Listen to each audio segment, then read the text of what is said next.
सभी प्रिय भाई बहनों को मसीह यीशु में जय मसीह की। आइए हम लोग आज की सेवा के लिए प्रभु के पास जाएं। प्रभु हमें नया दिन नया सुधारा दिया है, पवित्र दिन में प्रवेश कराया है। आइए इसके लिए हम प्रभु को आभारी होकर के प्रभु से सहायता मांगे, अगुवाई पाएं। अत्यंत दयालु प्रेम पिता परमेश्वर, राजाओं का राजा, प्रभुओं का प्रभु जी, जो था, जो है, जो आने वाले हैं, सर्वशक्तिमान, सर्वज्ञानी, सर्वव्यापी परमेश्वर, जो स्वर्ग और पृथ्वी और समुद्र के जल को स्रोतों को बनाने वाले परमेश्वर, ना छोड़ने वाले ना त्यागने वाले परमेश्वर। ओ दयालु प्रभु, हम धन्यवाद देते हैं, आराधना स्तुति वंदना करते हैं।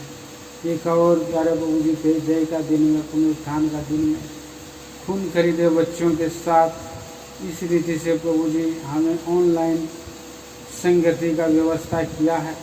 आपको हम धन्यवाद देते हैं, धन्यवाद देते हैं। आप अब्राहम का परमेश्वर हैं, अब याकूब का परमेश्वर हैं, अब प्रभु जी इसहाक का परमेश्वर हमारा मेरा परमेश्वर बना है।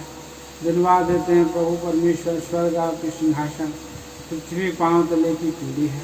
इतने महान और विशाल परमेश्वर हो करके भी आप अपने आप को दीन और नम्र किया, खाली किया, अपने एक लौते पुत्र को रख नहीं छोड़ा, दे दिया है। उसी यही पवित्र नाम में झुक जाते हैं दयालु प्रभु।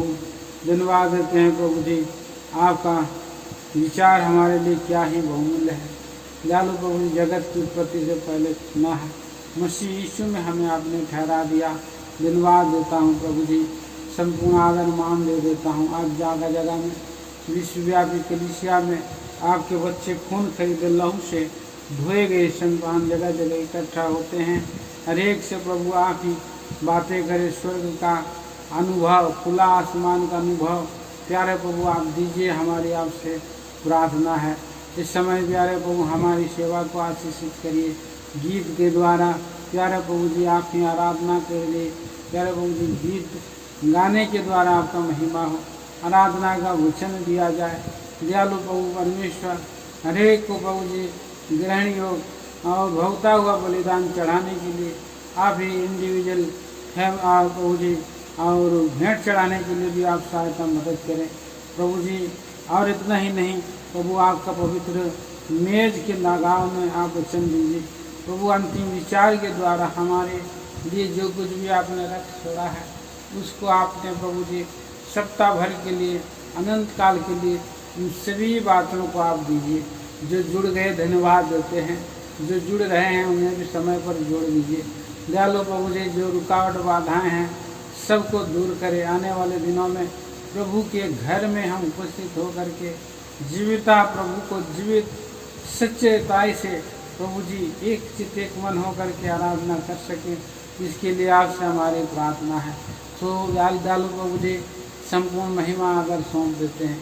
दयालु प्रभु, हरेक पर आपके अनुग्रह दया सहायता मांगते हुए सभापति प्रभु राजा अधिपति आप ही हैं, आप ही के अधीन होकर के प्रार्थना लाते हैं। मसीह यीशु के अति ऊंचे पवित्र नाम में सुने ग्रहण करें पिताजी, आमीन।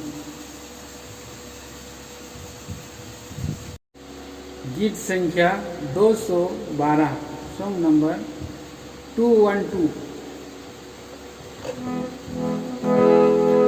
प्यार से तू लेकर आया, प्यार से तू लेकर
संख्या 3।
के मुख से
13।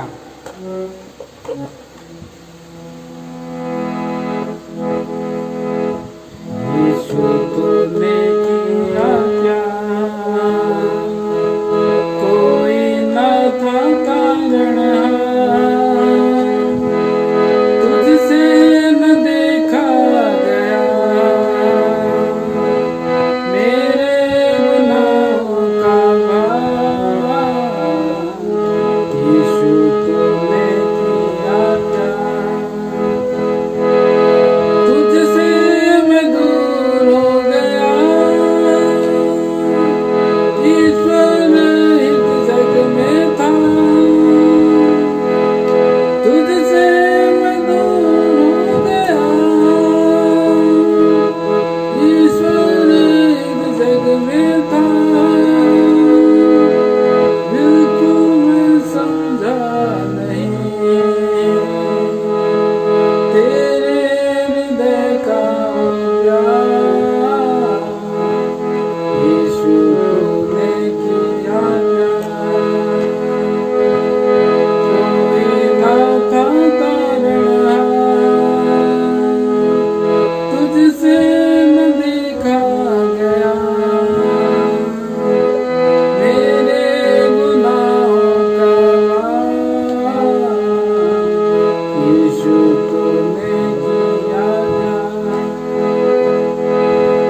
प्रभु का वचन आराधना के लगाव में देखेंगे।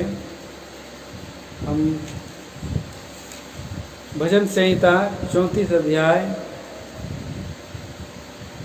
1, 2 और 3 वचन अपने स्थान से पढ़ेंगे। मैं हर समय यहोवा को धन्य कहा करूँगा, उसकी स्तुति निरंतर मेरे मुख से होती रहेगी। मैं यहोवा पर घमंड करूँगा, नम्र लोग यह सुनकर आनंदित होंगे। मेरे साथ यहोवा की बड़ाई करो, और आओ हम मिलकर उसके नाम की स्तुति करें। आइए भजन 33 पद भी हम पढ़ेंगे। 33 का 1 वचन। हे धर्मियों, यहोवा के कारण जय जयकार करो, क्योंकि धर्मी लोगों को स्तुति करना शोभा देता है। आइए हम प्रार्थना करें। स्वर्गीय पिता परमेश्वर, राजाओं का राजा, प्रभुओं का प्रभु जी, सर्वज्ञानी, सर्वव्यापी, सर्वसामर्थी प्रभु, आकाश और पृथ्वी और समुद्र जल के स्रोतों को बनाने वाले, कभी न छोड़ने वाले, कभी न त्यागने वाले परमेश्वर, करुणा निधान दया के सागर आप हैं। धन्यवाद देते हैं प्रभु महान, आपके भक्त दास निरंतर जिन्हें आपने बहुमूल्य रक्त से खरीदा है, आपकी स्तुति, आपकी आराधना, आपकी वंदना बिना रुके बिना थके करते रह रहे हैं। प्रभु आज के दिन हमें बहुमूल्य अवसर दिया है प्रभु जी, कांग्रेगेशन के में, संतों के झुंड में, प्रभु आपके लोगों के मध्य में आपकी आराधना करने के लिए हमें जो सुअवसर दिया है, इसके लिए हम धन्यवाद देते हैं।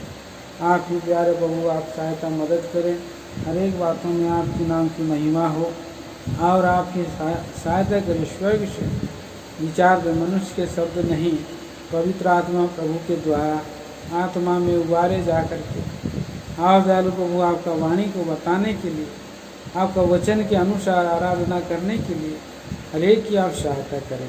अयोगदास पर दया करें प्रभु, मांगने से ज़्यादा समस्या अधिक करें। प्रार्थना विनती धन्यवाद करें हमारे प्रेमी उद्धार करता यीशु मसीह के नाम में सुनिए, स्वर्ग राज में ग्रहण करें पिताजी, आमीन। प्रिय भाई बहनों, भजन संहिता की किताब से हम हर बार देख रहे हैं, और सचमुच में हमारे लिए स्तुति करने का कारण है, स्तुति करने का विषय है। प्रभु के महान पराक्रम कामों का वर्णन भजनों में प्रभु के दास लोग आत्मा के द्वारा उबारे जाकर के करते हैं। तो यहाँ एक सलाह जो है प्रभु के और भक्त का है, जिसने इस भजन को लिखा है, अर्थात दाऊद ने भजन को लिखा है, और कह रहा है, ये धर्मियों, यहोवा के कारण जय जयकार करो, क्योंकि धर्मी लोगों को स्तुति करना शोभा देता है। कितना सुंदर बात है। जो धर्मी तो हम है नहीं, मनुष्य का जीवन क्या था, एक संसार में है, और कोई नहीं कह सकता है कि मैंने पाप नहीं किया। जिसने भी पाप किया वो पापी है। तो किसने पाप किया है? सबने पाप किया है और परमेश्वर की महिमा से रहित है। इस पृथ्वी पर कोई धर्मी नहीं, एक भी नहीं। जैसे हम पढ़ते हैं रोमियो की पत्री 3 अध्याय का 10 पद में इसे लिखा है, कोई धर्मी नहीं, एक भी नहीं, कोई परमेश्वर को ढूंढने वाला नहीं, सब के सब भटक गए हैं। धर्मियों की लिस्ट में मनुष्य नहीं है।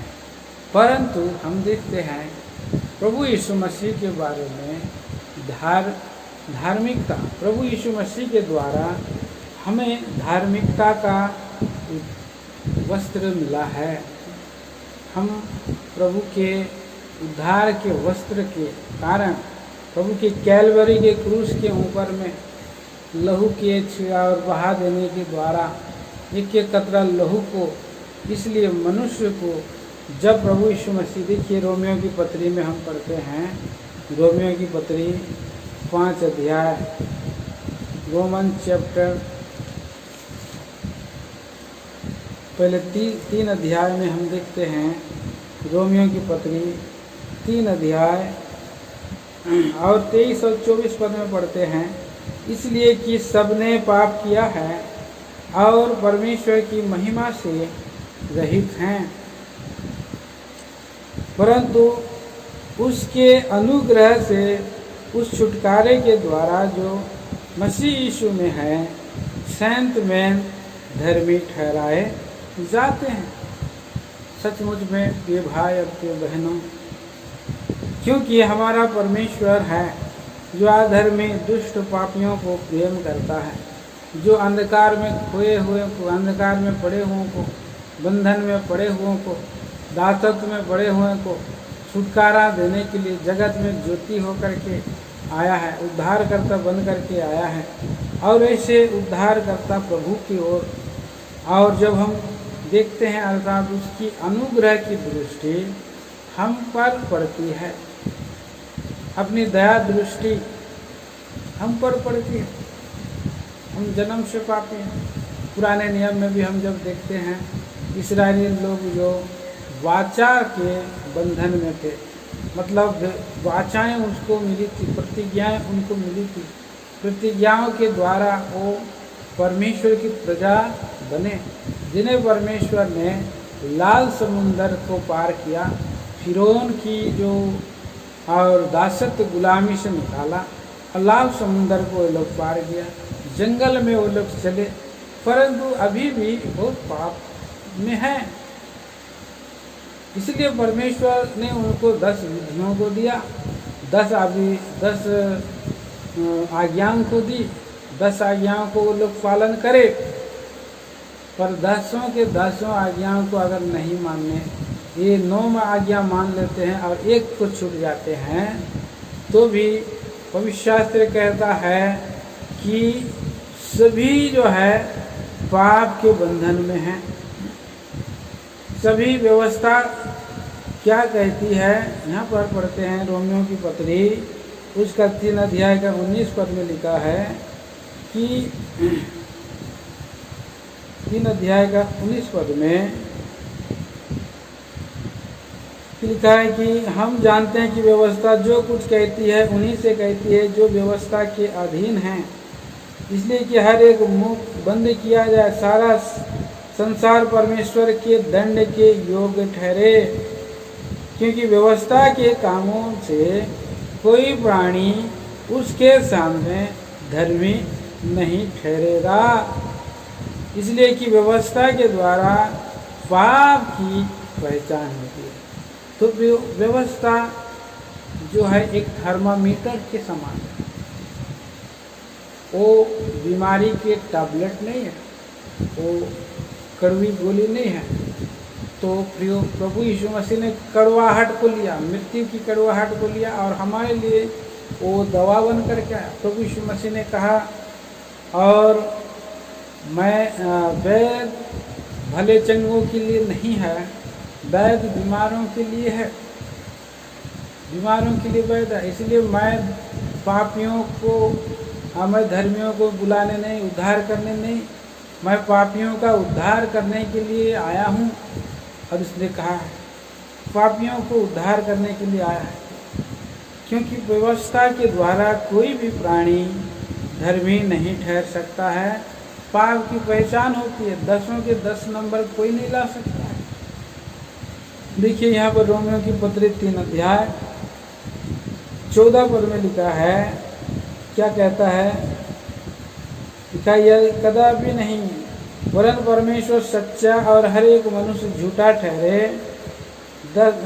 रोमियो 3 का 4, कदापि नहीं वरन परमेश्वर सच्चा और हर एक मनुष्य झूठा ठहरे, जैसा लिखा है, जिससे तू अपने बातों से धर्मी ठहरे और न्याय करते समय तू जय पाए। तो आज इस पृथ्वी पर हम देखते हैं कि सबने पाप किया है, कोई भेद नहीं है, सब पापी है। 10 में से अगर एक भी फेल हो गया तो बंधन में है। तो कोई भेद नहीं, सबने पाप किया, चाहे यहूदी हो, चाहे यूनानी हो, चाहे अन्य जाति हो, चाहे जंगली हो, चाहे स्कूती हो, चाहे पंडित हो, चाहे मौलवी हो, चाहे मास्टर हो, सभी जो है इस संसार में पापी है, सबने पाप किया है। और सबों के लिए ही यीशु मसीह धर्मी ठहरा, धार्मिकता बना। रोमियो की पत्री हम पढ़ते हैं, बुक ऑफ रोमन्स, 2 कुरिन्थी 5 अध्याय का 21 वचन, जो पाप से अज्ञात था उसी को उसने हमारे लिए पाप ठहराया कि हम उसमें होकर परमेश्वर की धार्मिकता बन जाएं। पाप से अज्ञात था मतलब एक भी पाप नहीं। और उसके बारे में गवाही दिया सूबेदार ने। यीशु मसीह को जब कैलवरी के क्रूस पर चढ़ाए तो वहाँ पर उन्होंने कहा कि सचमुच में यह व्यक्ति धर्मी है, सचमुच में इसमें कोई पाप नहीं है। और इस रीति से प्रभु यीशु मसीह भी खुला चैलेंज किया था सभी लोगों, कौन है जो मेरे अंदर पाप को दिखा सकता है, तो सब चुप हो गए। और पिलातुस ने भी कहा प्रभु यीशु मसीह को देख करके कि मैं इसमें कोई दोष नहीं पाता, निर्दोष निष्कलंक प्रभु यीशु। और उसको लोगों के पापों को हेतु क्रूस पर चढ़ना था, इसीलिए उस पिलातुस ने भी कहा कि मैं इस धर्मी के विषय में और हाथ धो लेता हूँ, मैं इसका और इसको दंड दे करके मैं पाप में भागी नहीं होना चाहता हूँ, बोल करके वहाँ भीड़ के सामने में 1 लोटा पानी मंगवाया और उसने तुरंत हाथ धो लिया। तुम ही जानो। तो लोगों ने क्या कहा, हमारे ऊपर में और इस पाप का दंड को पड़े, इस व्यक्ति का दोष हमारे ऊपर में पड़े, लेकिन उसको क्रूस पर चढ़ाओ, कह करके चिल्ला रहे थे। प्रभु यीशु मसीह किसके लिए क्रूस पर चढ़ाया गया? आपके लिए, मेरे लिए क्रूस पर चढ़ाया गया। उन यहूदियों के लिए ही नहीं, परंतु आपके लिए और मेरे लिए क्रूस पर चढ़ाया गया। देखिए प्रिय भाई बहनों, पढ़ेंगे पहला पतरस की किताब और उसका 3 अध्याय 18 पद लिखा है कि इसलिए कि मसीह ने भी अधर्मियों के लिए धर्मी ने पापों के कारण एक बार दुख उठाया, ताकि हमें परमेश्वर के पास पहुंचाए। वह शरीर के भाव से तो घात किया गया, पर आत्मा के भाव से जिलाया गया। कितना बड़ी बात है प्रिय भाई बहनों। यहाँ पर हम देखते हैं कि अधर्मियों के लिए हम अधर्मी थे, यीशु मसीह धर्मी था। धर्मी ने पापों के कारण, किसके पाप? मेरे और हमारे पापों के कारण। स्वयं प्रभु यीशु मसीह क्या, वो तो पाप से आ गया था। उसने जो है हमारे पाप के लिए उसने कैलवरी के क्रूस के ऊपर में मल्ल युद्ध किया, शैतान के साथ मल्ल युद्ध किया, मृत्यु के साथ मल्ल युद्ध किया, संसार को जीत लिया, शैतान को जीत लिया। और प्रभु यीशु मसीह मृत्यु को जीत लिया। पाप के साथ उसकी लड़ाई चली, पाप को हरा दिया। पाप में शक्ति है। देखिए आइए पढ़ते हैं इब्रानियों की पत्री 12 अध्याय, इब्रानी बुक ऑफ इब्रूस चैप्टर 12 और उसका 3 और 4 पद लिखा है, इसलिए उस पर ध्यान करो जिसने अपने विरोध में पापियों का इतना विरोध सह लिया कि तुम निराश होकर साहस न छोड़ दो। तुमने पाप से लड़ते हुए उससे ऐसी मुठभेड़ नहीं की कि तुम्हारा लहू बहा हो। प्रभु पाप से लड़ा, पापियों का विरोध सह लिया। जो लोगों ने क्रूस पर चढ़ा बोला उन्हीं के पापों के लिए। हम कई बार पुराने जीवन में जब देखते हैं कहीं ना कहीं कभी ना कभी यीशु मसीह का हमने इनकार किया है, यीशु मसीह का विरोध में बातें कही है। यीशु मसीह सब विरोध को सहने वाला प्रभु है, पापियों का विरोध को सह लेता है। हम लोग जो साहस छोड़ देते हैं, अगर हमें कोई विरोध कर देगा तो हम उससे कभी बात नहीं करेंगे, साहस छोड़ देंगे। हम जो है तुरंत निराश हो जाते हैं। लेकिन हमारा प्रभु यीशु मसीह देखिए, कैलवरी के क्रूस के ऊपर जब चोर लोग चिल्ला रहे थे,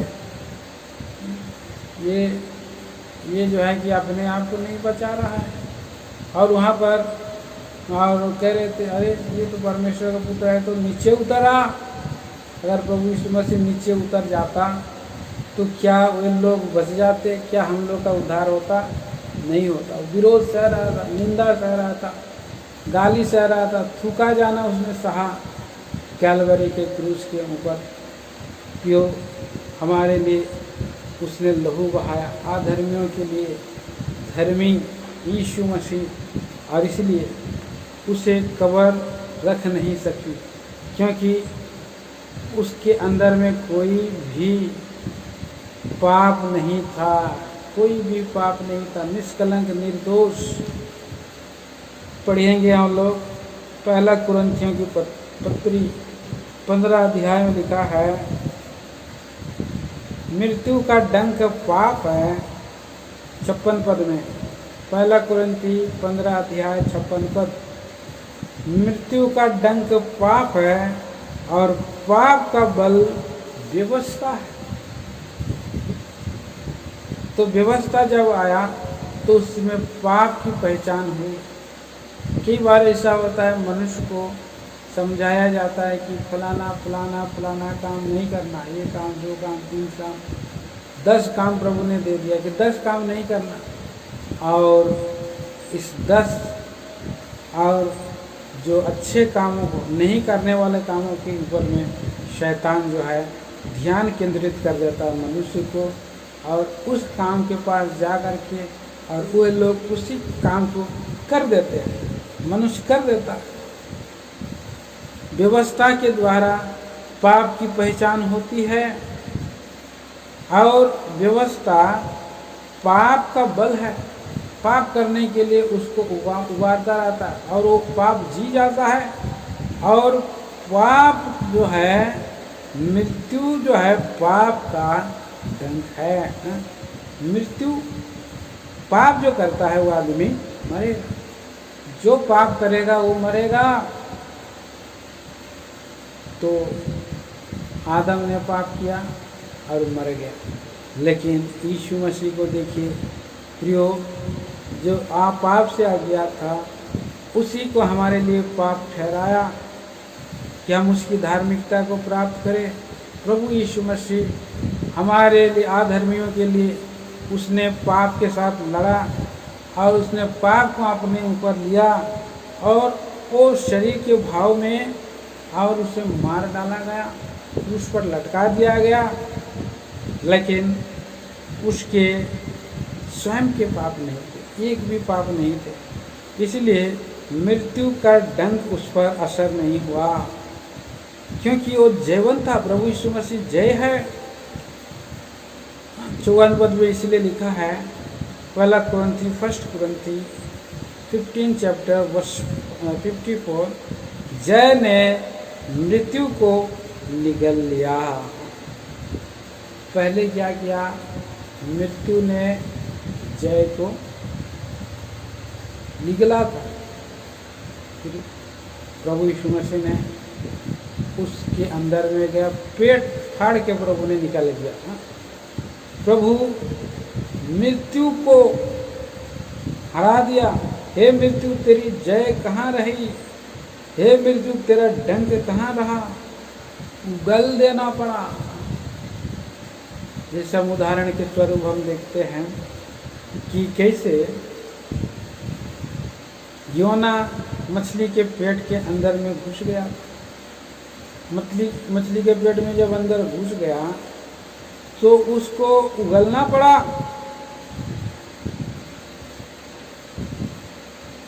परमेश्वर की अनुग्रह था, आत्मा के भाव से वो प्रभु यीशु मसीह भी जिलाया गया। ये अद्भुत बात है, ये अद्भुत बात है। फर्स्ट पीटर की किताब हम देखते हैं और पहला प्रेरितों के काम 2 अध्याय में हम देखते हैं। प्रेरितों के काम 2 अध्याय और उसका 26 से 28 पद तक हम पढ़ते हैं। प्रेरितों के काम 2 अध्याय 26 से 28। इसी कारण मेरा मन आनंदित हुआ और मेरी जीव मगन हुई, वरन मेरा शरीर भी आशा में बना रहेगा, क्योंकि तू मेरे प्राणों को अधोलोक में ना छोड़ेगा और न अपने पवित्र जन को सड़ने देगा। तूने मुझे जीवन का मार्ग बताया है, तू मुझे अपने दर्शन के द्वारा आनंद से भर देगा। ये आत्मा में भजन गाया है दाऊद। वो दाऊद यहाँ पर कह रहा है कि मेरा जीव मगन है, लेकिन प्रभु यीशु मसीह और मगन होकर के कह रहा है। प्रभु यीशु मसीह बोल रहा है मेरा मन आनंदित हुआ है और मेरा मन मगन है, उसने मेरा शरीर आशा में बना रहेगा। बोल रहा है कितना बड़ी आशा इसको मिला है। आयुब को जैसा आशा मिला है और दाऊद को जैसा आशा मिला है, परंतु प्रभु यीशु मसीह को ये साक्षात प्रभु यीशु मसीह के बारे में ये भविष्यवाणी किया गया था। कि प्रभु यीशु मसीह के बारे में किया गया था कि दाऊद तो मर गया, सड़ गया,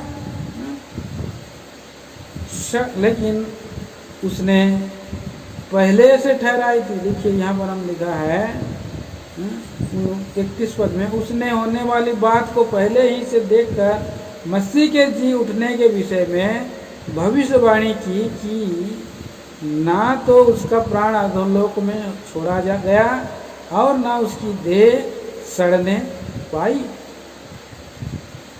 कितनी बड़ी प्रभु ने काम किया कि मरे हुओं में से यीशु मसीह जी उठने वालों में पहलौठा है।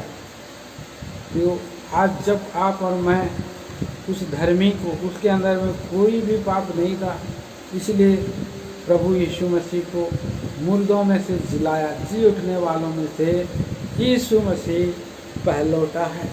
कितनी बड़ी बात है कि इसलिए हम रोमियो की पत्री 4 अध्याय में पढ़ते हैं, जब हम उस पर विश्वास करते हैं, उसके गाड़े जाने और मारे जाने और गाड़े जाने के द्वारा हमारे पापों को लेकर के प्रभु यीशु मसीह ऊपर चढ़ गया।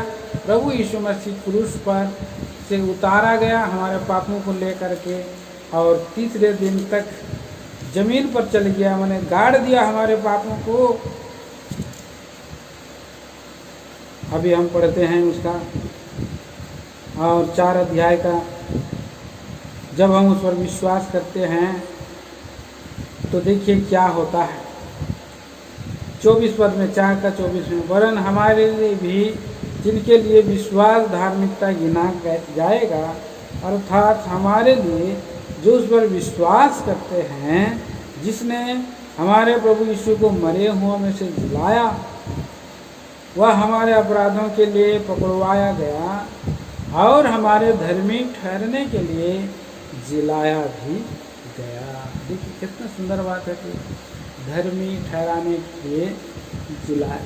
अगर प्रभु यीशु मसीह मरे हुओं में से जी नहीं उठते तो प्रियो मैं और आप धर्मी नहीं ठहरते।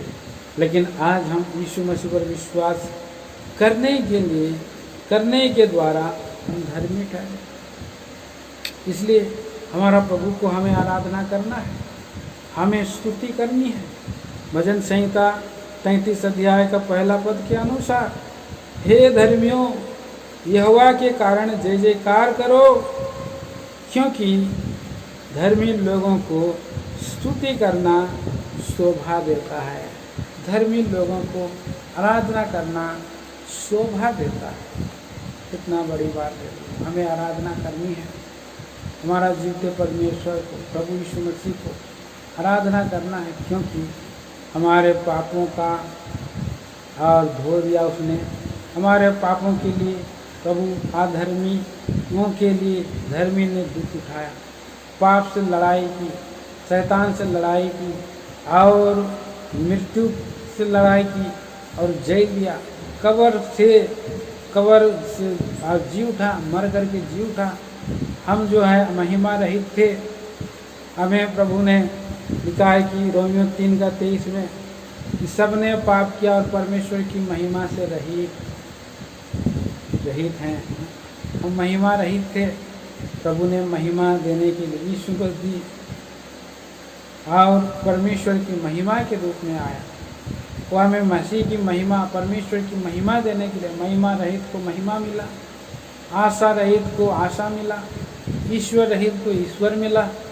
कितना बड़ा बात है जो ऐसे परमेश्वर को जो, और हम लोग मृत्यु की ओर थे परंतु हम अभी जीवन की ओर हैं, अंधकार में थे परंतु हम ज्योति की ओर हैं। ऐसे ज्योतिर्मय परमेश्वर की आराधना करने के लिए हमें शोभा देता है, इसलिए हमें आराधना करना है। भजन के 34 अध्याय का और यहाँ पर लिखा है 2 पद में, 34 का 2, मैं यहोवा पर घमंड करूँगा, नम्र लोग यह सुनकर आनंदित होंगे।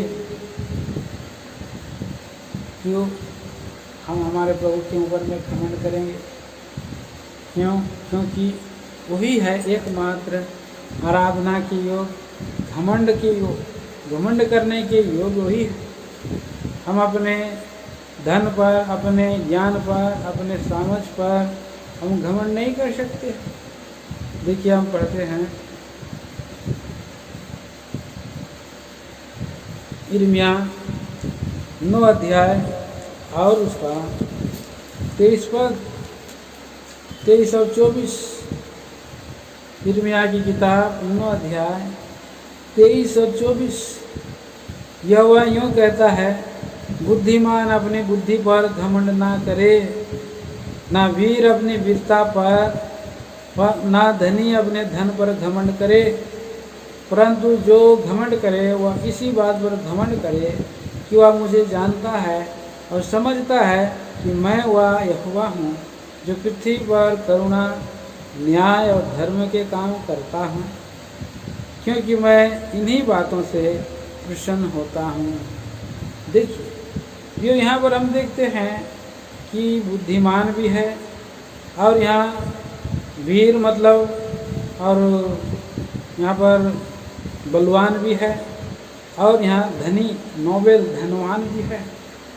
और जब आदमी धनी हो जाता है तो उसको घमंड आता है। जब उसका पास ज्ञान ज़्यादा हो जाता है तो घमंड हो जाता है। जब ज़्यादा बलवान होता है तो लोग और ऐसे में घमंड करता है। जब ज़्यादा धनी होता है तो बोलता है कि अरे उस गरीब के घर में क्या जाना है, अरे वहाँ पर जाएंगे तो वहाँ बैठने का, खाने का, पीने का कोई सुविधा नहीं है, क्या जाना वहाँ। तो अपने घमंड में वो चलते हैं और घमंड में मतवाले होकर के जीवन बिताते हैं। इस पृथ्वी पर लोग ऐसे हैं। देखिए हम पढ़ते हैं यशायाह नबी की किताब, उसके 28 अध्याय और उसका 28 अध्याय में क्या लिखा है? पहला पद में लिखा है कि घमंड के मुकुट पर हाय, जो अब्राहम के मत वालों का है और उनकी भड़कीली सुंदरता पर जो मुरझाने वाला फूल है, जो अति उपजाऊ तराई के सिरे पर दाखमधु की मत वालों की है। यहाँ पर अब्राहम क्या है? इस्राएल है, लेकिन उसके अंदर में क्या है? घमंड है। घमंड का मुकुट है वो। मुकुट किसको दिया जाता है? मुकुट कौन पहनता है? पहले राजा पहनता, पहला तो राजा पहनता है। दूसरा मुकुट कौन पहनता है? दूल्हा पहनता है। जब शादी विवाह होता है तो दूल्हा दुल्हन दोनों को मुकुट पहनाया जाता है। मुरझाने वाला मुकुट, जो रेस में दौड़ता है, फर्स्ट आता है, उसको भी मुकुट पहनाया जाता है। रेस में दौड़ने वाला अगर जीत जाता है तो हो सकता है उसको भी घमंड आ जाए। दुल्हन की सुंदरता को देख करके दूल्हा के अंदर में घमंड आ जाए। राजा अपने प्रजा और क्षेत्र को देख करके उसको भी घमंड आ जाए, आता है। और जब जो है यहाँ पर देखते हैं, और मुकुट जो होता है ऊपर में होता है। कई बार हम लोग मनुष्य को ऊपर में चढ़ा देते हैं। जब वो आदमी को अगर जो है नहीं उसको ऊपर पर चढ़ा देंगे तो उसके अंदर में भी घमंड आ जाएगा। ऊपर में चढ़ा देंगे मतलब उसको तारीफ बड़ाई कर देंगे, मुकुट बना लेंगे, तो क्या हो जाता है? वो उसके अंदर में भी घमंड आ जाता है। लेकिन यहाँ पर ऐसी परिस्थिति हो गया है, परमेश्वर ने एक समय इसराइल जो किया था वो मिस्र का गुलामी में था, वो दास था। पर अभी क्या है? उसके अंदर में घमंड आ गया है, वो मतवाला के समान है। लेकिन यहाँ पर क्या बोल रहा है प्रभु का वचन में? अब्राहमी मतवा 3 पद में, अब्राहमी मतवालों के घमंड का मुकुट पाँव से लताड़ा जाएगा। पाँव से, उसको मुकुट तो सिर का है, लेकिन अभी कहाँ चला गया? पाँव से लात मारा जाता है, लताड़ा जाता है। कई बार राजा लोग युद्ध करते रहते हैं, जीत जाते हैं, जय पाते हैं, तो उसको लात मार देते हैं, उसका मुकुट को लात मार के गिरा देते हैं। तो ऐसे प्रियो हमारा प्रभु यीशु मसीह देखिए कितना नम्र बना, कितना अपने तो घमंड का कारण था, सिंहासन आरूढ़ था। शैतान जो है घमंड का, और वो एक ये है चिन्ह है, उसके अंदर में घमंड था। लेकिन प्रभु यीशु मसीह के अंदर में बिल्कुल घमंड नहीं है। तो वो जब वो जीत करके लौट करके आया, तो यहाँ पर देखिए घमंड का मुकुट, आदर का मुकुट, महिमा का मुकुट क्या कर रहे हैं स्वर्गदूत, प्राचीन लोग क्या कर रहे हैं? देखिए, और रेवलेशन प्रकाशित वाक्य 4 अध्याय और उसका 4 अध्याय का 10 पद में लिखा है, तब 24 प्राचीन सिंहासन पर बैठने वाले के सामने गिर पड़ेंगे और उससे जो युगानुयुग जीवता है प्रणाम करेंगे, और वे अपने अपने मुकुट सिंहासन के सामने यह कहते हुए डाल देंगे, हे हमारे परमेश्वर,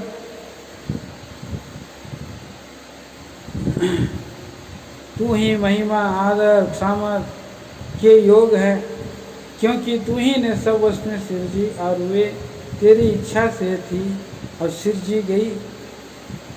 तो प्रभु के बारे में यहाँ पर महिमा, धन्यवाद और सामर्थ के योग है कहा जा रहा है। और प्रभु यीशु मसीह के बारे में भी यहाँ कहा जा रहा है। 12 पद में यहाँ पर लिखा है, तो 24 प्राचीन प्रभु यीशु मसीह के सामने में भी मुकुट को डाल दे रहे हैं। कह रहे हैं कि ऊंचे शब्द से कहते, वध किया हुआ मेमना ही सामर्थ, धन, ज्ञान, शक्ति, आदर, महिमा और धन्यवाद के योग्य है। कितना बड़ी बात है। मुकुट शोभा का विषय है, पर मुकुट एक आदर है, घमंड का भी विषय है। लेकिन प्रभु यीशु मसीह के सामने में वे 24 प्राचीन झुक पड़े, गिर पड़े, अपना अपना मुकुट को डाल दिया वो लोग। और जब वो मुकुट को डाल दिया है, कह रहे हैं कि तू ही योग्य है। अगर आपके सामने में कोई बड़ा ऑफिसर आता है तो आप क्या करते हैं? अब बैठे रहेंगे क्या सिंहासन पर? नहीं, आप भी खड़े हो जाएंगे। अगर आप जा रहे हैं काला चश्मा पहन करके, लेकिन आपके सामने में अगर कोई ऑफिसर देख रहा है तो आप क्या करेंगे? चश्मा को आप तुरंत खोल देंगे, क्योंकि ये चश्मा भी जो है कि एक घमंड का बतलाता है। कई बार भड़कीला वस्त्र पहनते हैं, घमंड का कारण। कई बार केजी सोना लेकर के चलते हैं, घमंड का कारण है। कई बार बुद्धि का घमंड रहता है, कई बार ज्ञान का घमंड रहता है, कई बार बल का घमंड रहता है। लेकिन प्रियो, जैसे प्रभु यीशु मसीह के सामने देखा, सिंहासन पर से खड़े हो गए प्राचीन, और खड़े होकर के दंडवत कर दिए, और अपना मुकुट को तुरंत आदर सूचक बात है, और ये कह करके उसके सामने में डाल दिए हैं। हम कुछ भी नहीं, हमारा मुकुट आपका पाँव के धूली के नीचे रख देते हैं। आप ही के अधीन में हम रहेंगे, आपकी इच्छा में रहेंगे, और उसकी ये लोग आराधना कर रहे हैं। कितना बड़ी बात है, कितना सुंदर बात है। जब ऐसे आराधना करते हैं हम, हमारे प्रभु को के ऊपर में हमें भी घमंड करना है कि हमारा प्रभु सबसे महान है, हमें धर्मी ठहरा, हमारे लिए सब कुछ दे दिया है। प्रियो, इसलिए हमें धन्यवाद करना है। भजन 34 अध्याय के उस दूसरे पद के अनुसार लिखा है कि हे धर्मियों, लिखा देखिए पढ़ देता हूँ कि भजन संहिता की किताब 34 अध्याय लिखा है, मैं यहोवा पर घमंड करूँगा। नम्र लोग यह सुनकर आनंदित होंगे, मेरे साथ यहोवा की बड़ाई करो, और आओ हम मिलकर उसकी स्तुति करें। अब हम मिल जाते हैं, जब हमारा प्रभु हमारा उद्धारकर्ता के पास आते हैं, तो परमेश्वर के दृष्टि में कोई धनी नहीं है, कोई ज्ञानी नहीं है, कोई बलवान नहीं है। सबको घुटना टेकना पड़ेगा, सबको प्रणाम करना पड़ेगा, सबको महिमा देना पड़ेगा, सबको प्रभु यीशु मसीह के पर दंडवत करना पड़ेगा। हमारा क्योंकि वो पवित्रता है, वो हमारा धार्मिकता है, और वो हमारा छुटकारा है। आइए इस पद को पढ़ते हैं और हम आराधना में जाएंगे। देखिए, पहला कुरिन्थियों की पत्री, पहला अध्याय और 29 पद, पहला कुरिन्थी पहला अध्याय और 29, ताकि कोई प्राणी परमेश्वर के सामने घमंड ना करने पाए। 30 और 31 में, परंतु उसी की ओर से तुम मसीह यीशु में हो, जो परमेश्वर की ओर से हमारे लिए ज्ञान ठहरा, अर्थात धर्म, पवित्रता और छुटकारा, ताकि जैसा लिखा है वैसा ही जो घमंड करे वह प्रभु में घमंड करे। आइए हम हमारे प्रभु को, जो हमें महान उद्धार दिया, कैलवरी के क्रूस पर जान देकर के हमें धर्मी ठहरा, हमारे लिए दुख उठाया, ऐसे महापराक्रमी प्रभु को हम आराधना करेंगे। अपना अपना हृदय को अपना सर को झुका करके, मुकुट को दे करके, जैसे स्वर्गदूत आराधना की, हम प्रभु की आराधना गौरव करेंगे। प्रभु इन विचारों के द्वारा हमें आराधना करने के लिए सहायता करें। आइए हम लिंक में जाकर आराधना करेंगे।